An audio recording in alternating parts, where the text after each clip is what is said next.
advice would you give your 25-year-old self? Take risks a lot earlier. Okay. And not be afraid of making a mistake. Yeah, I think the most important thing is follow what you're passionate about. I wish I'd become a deeper coder. Oh my gosh, so many things.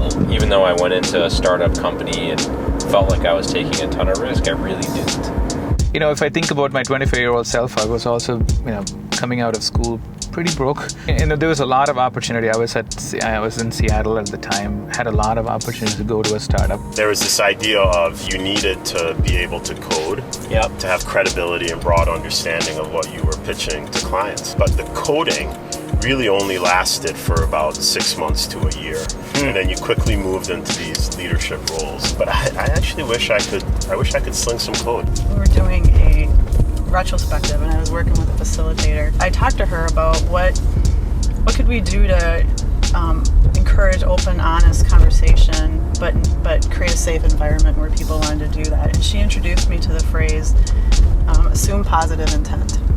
A career is a marathon, right? It's not a sprint. And the people that choose careers or jobs for the wrong reason, like the ones that pay the most money, don't end up being successful because they can't make the sacrifices. They can't keep the energy going to sustain that. Another way to think about that is, be willing to fail big.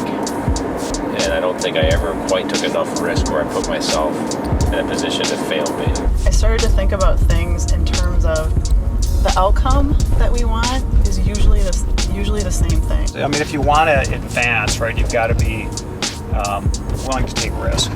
Okay. And calculated risk, but get involved with things that really matter or have lots of visibility with the company that are the dial movers within the organization.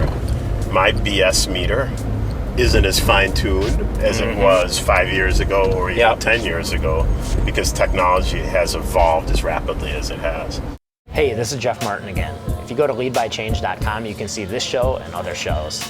If you subscribe, you can get early access to new shows and also exclusive content. Thanks for watching.